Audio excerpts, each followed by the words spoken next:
Yo, yo, yo, yo. Welcome back to another episode of TomTalks podcast. It's your boy, Tom. We're going to recap week 17 real quick. We're going to go over the playoff scenarios and then make predictions for week 18 and see what the playoff picture will look like, what I think the playoffs will look like at the end of the episode. So 37-20, Cleveland beat the Jets. I didn't get to see this game play because I was busy with stuff. But what from I saw from the stats was the Cleveland Browns defense dominated, and that helped me out because that helped me win my fantasy championship. But we'll get back to the fantasy championship in a moment. Cleveland is doing good. I mean, honestly, this win clinched them a playoff spot, so they're already in the playoffs. So good for Cleveland. But we'll go over the playoffs in a little bit, and next week, the next game Saturday. Ah, one this game will be the absolute reason why the NFL will have um, full-time referees. Obviously, I mean, Detroit's defense showed up. Before we get to that, talk about that though. I want to talk about Detroit's defense when they actually showed up except for like one really bad play that bombed a CD Lamb. Detroit's defense actually did really well for the most of this game.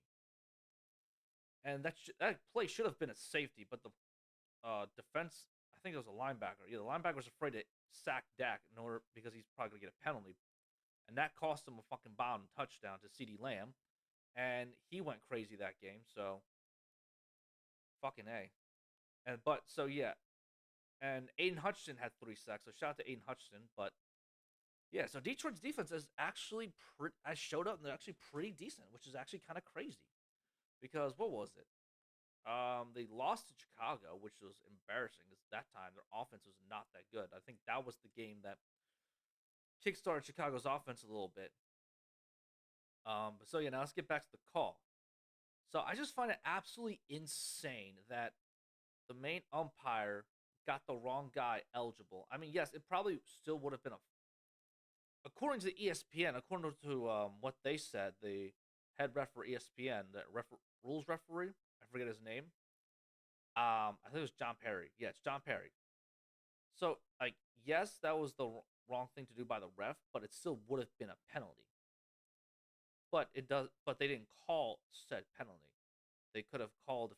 They could have called all three of those penalties. I think it was what ineligible touching. It was illegal touching, ineligible man downfield, and what was the other one? I think it was what is it?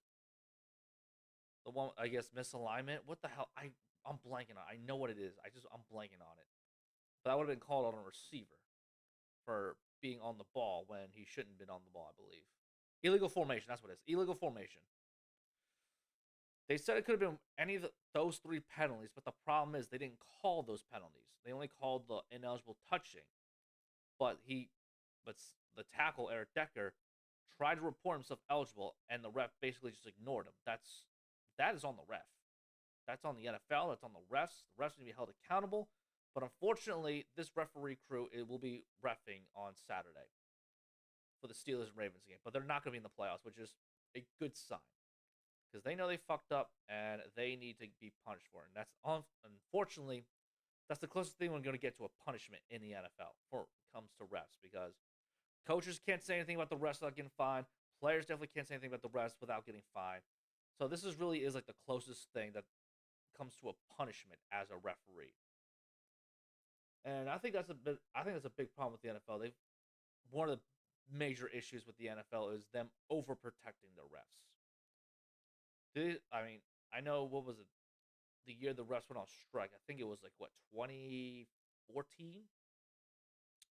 I believe it was 2014, but I can't remember the game. I remember the game though. I don't remember the year, but it was Seahawks and Packers. It was the end of the game, Hail Mary, and one of the Seahawks players caught it, or the Packers player intercepted it. It looked like more the Packers player intercepted the ball, but they called it a touchdown, and they couldn't review because it was under 2 minutes. So it was a bad call, bad everything. I got the rest back like literally that next week. So, but what was I gonna say?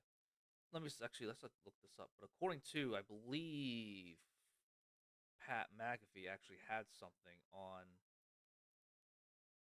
what was was it? Let me see if I can actually find that video about something about the refs. I think it was on that video he was actually talking about the refs. So let us try to find it. I believe this is it right here. Actually, I don't know if I'll be able to play that. I don't know. I don't want to get hit with a copyright strike. So, but I believe they said during that little clip that the NFL is actually trying to make adjustments for the refs or whatever. They're trying to get them approved for full times, but we'll see. We'll see if it ever happens. I doubt it at this point, but we'll see. We'll figure it out. It is what it is. And now the next game, Ravens beat the living dog shit out of the Miami Dolphins, 56-19. And I want to say thank you to Lamar Jackson because you basically helped me win my fantasy football league. So shout out to you, Lamar. Shout out to you. Shout out to me earning $700. And yeah. Shout out to me being a champion. And now the Ravens clinched the North. They clinched the number 1 seed, and the Ravens will be Gucci for the playoffs. They're probably going to rest everybody next week. I believe that's what I read. I'm not sure though, but I think Lamar's definitely resting. So on to the next game. Bills squeezed by the New England Patriots, 27-21. I didn't get to see the highlights, but I believe it sounded like Josh Allen turned the ball over, but the Bills defense stepped up this game. And that's going to set up next week for next Sunday night, where the Bills and Dolphins will play for the AFC East. But we'll get to that soon in the playoff picture. Bears crushed the Falcons 37-17.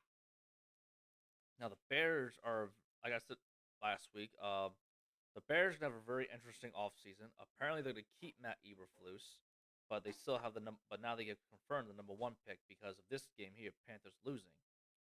So it'll be interesting to see what they do with that number 1 pick, whether they keep it, draft a quarterback, draft a wide receiver, or trade away Justin Fields for that quarterback. Who knows? Texans crushed the Titans 26-3. Not really a surprise there. CJ Stroud did his thing. Colts stay alive in the playoffs, beating the Raiders 23-20. Raiders are eliminated as well. I already said Jags beat the Panthers 26-0. So they're still in the lead. They still have a chance to win the division next week. The LA Rams barely squeezed by the New York Giants because the kicker is Mason Crosby. He's old as dog shit. And,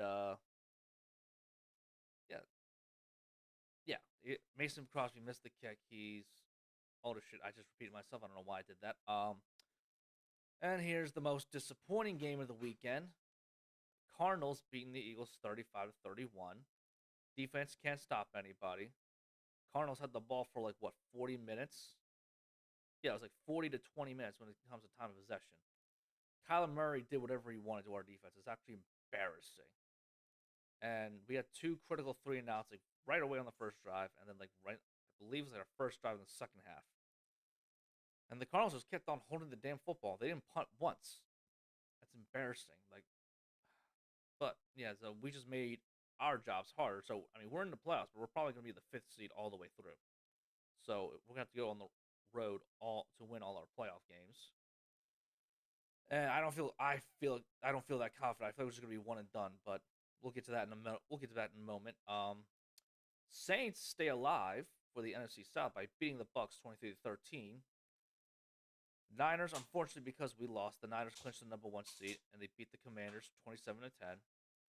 Steelers stay alive by beating Seattle 30-23, and I believe Seattle has to win and Green Bay needs to lose, but we'll get to that in a moment. This game doesn't matter. Broncos beat the Chargers 16-9 because the Chiefs won 25-17. Chiefs officially won the AFC West, eliminating both Broncos and Raiders. And Packers playoff hopes stay alive by crushing the Vikings 33-10.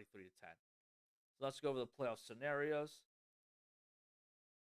Everything stayed the same for the most part as of right now. Jacksonville still has the best chance to win the AFC South. Bills play the Dolphins, and the Colts and Texans play each other. This is most likely guaranteed for the number 7 seed. What does Pittsburgh need to do in order to clinch? So let's see. Miami can win the East with the win. Jacksonville clinches the South with the win.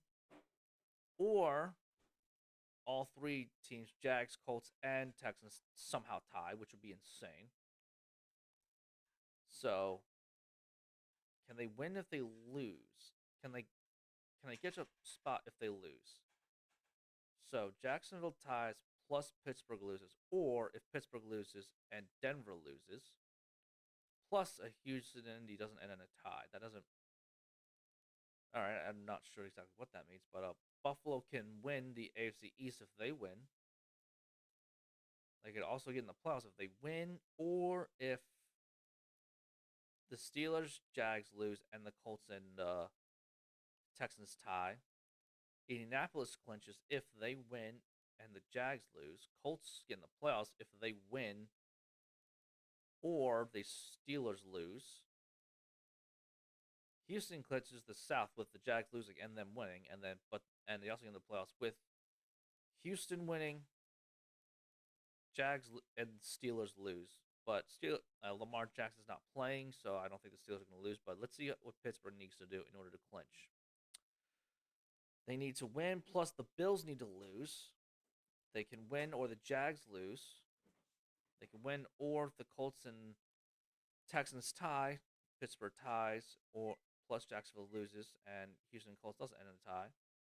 Jags lose, Denver wins, and Colts and Texans tie. So that's the scenario. So the tiebreakers, Jacksonville has the best division record, head of Houston AFC head to head.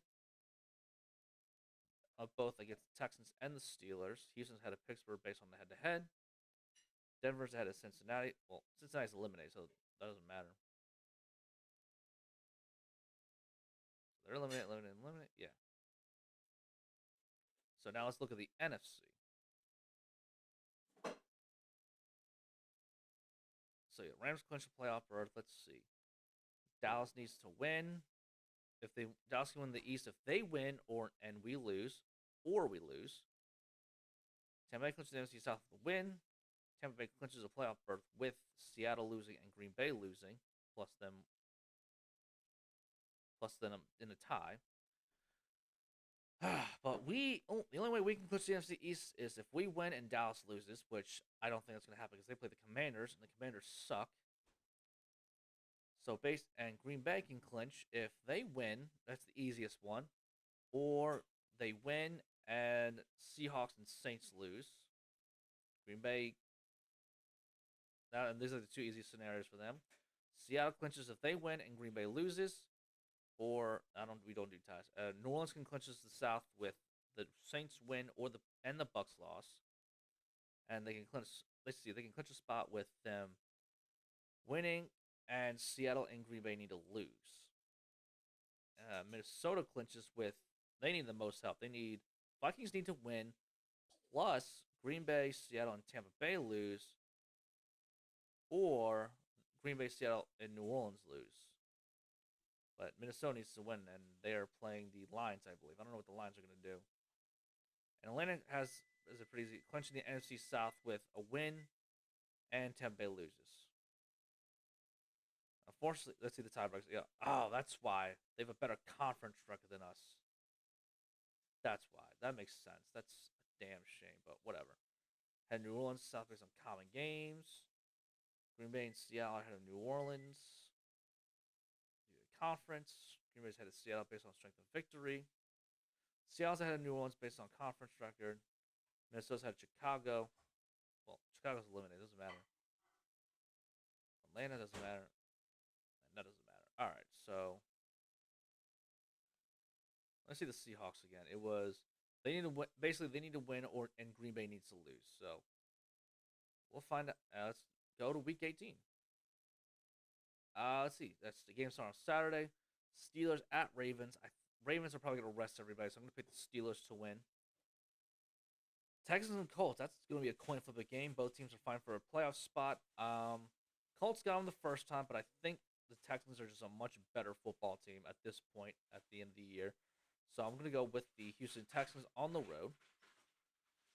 Sunday games, Tampa Bay and Carolina. If Tampa Bay wins, they win the NFC South. I'm going with the Bucks.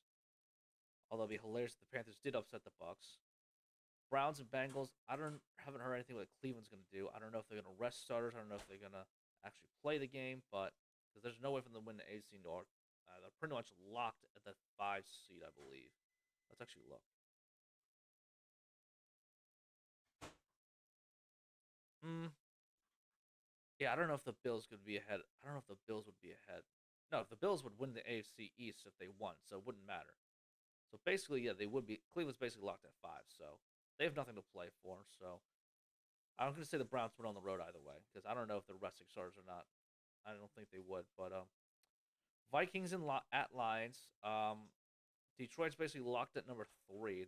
I don't think there's anything they can do to move up or down because Dallas has the tiebreaker, and if somehow the Cowboys lose and the Eagles win, I believe we would have a better conference record.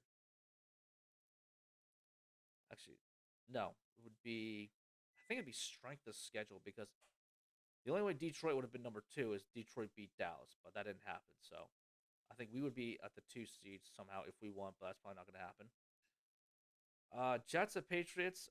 Both these teams have nothing to play for, but I'm going to go with the Jets. Falcons at Saints. I already thought the Bucks were going to win, so it wouldn't really matter. But I think the Saints get payback. Jags at Titans. The Jags, if they win the AFC South, and they'll be in the playoffs. So I'm going to go with the Jags. Let's see. Seahawks at Cardinals. Seattle still has a playoff chance, so I'm going to go with the Seahawks winning in a desperate mode. Although Cardinals could be an upset. That would be my upset pick of the week. Cardinals over Seattle, since they apparently know how to beat us and Dallas. So Bears at Packers. That's gonna be interesting to watch. But I think the Bears are gonna win. They're gonna do what they did to with the Lions of the Packers last year and knock them out of the playoffs. Chiefs and Chargers. They have nothing to play for, so I'm going. Chiefs are probably gonna rest starters. I don't know. I really haven't heard anything. But I'm gonna go with the Chiefs. Broncos and Raiders. I'm gonna go with this game doesn't really matter. But Broncos on the road since they're playing better. And now 3 of these last 4 games are actually mean something because this game, Rams and Niners, doesn't mean anything. Both teams are basically locked in where they're at. But I'm going with the Rams on the road, even though they're resting Matthew Stafford. But I'm assuming the Niners are going to rest everybody too. But maybe play from one drive. I don't know. Now the last 3 games have actual meaning because if the Eagles win and the Cowboys lose, Eagles win the East. Cowboys win, they win the East no matter what. Um, yeah, I really hate to say it, but I don't see the Commanders beating the Cowboys. So if the Cowboys are going to win, they're going to win the NFC East. And it doesn't really matter what we do. The only thing that would matter is if the Commanders somehow upset the Cowboys, which could happen, but I don't see it happening. Um, I don't know if we're gonna rest our starters, just keep the 5 seed. But if somehow we beat the Giants and somehow the Commanders beat the Cowboys, I'll be very surprised about that. And last but not least, the game decides the AFC East, the biggest game of probably the biggest game of the playoff week, the week before the playoffs. Bills at Dolphins. Hmm. Bills are on a hot streak right now, but so Bills can. Let's look at the Bills scenario again because I believe it's easy. It's simple that they win. They win the AFC East. There it is. Yeah, so they clinch the AFC East with the win, but they also clinch a playoff berth with they would need Steelers, Jags, and for whatever reason, Colts and so the Steelers. I think the Steelers and the Jags need to lose. One of those 2 teams need to lose if they lose to the Dolphins, and then they would be in the playoffs as well. So, but Bills are on a hot streak right now. I think the Bills are a very dangerous team. They're a team that no one wants to see because they've been kicking ass left and right, except for last week. I mean, they still won, but they didn't play that great. But yeah, I think the Bills and the Browns are the most dangerous teams in the AFC, and in the NFC, I think Detroit and the Rams are the 2 most dangerous teams. But we'll get to that playoff predictions in next week. But for this week, I'm going with the Bills over the Dolphins, and that means the Dolphins will be the number 6 seed. So that's it for this week. We'll see how everything plays out. Catch y'all next week.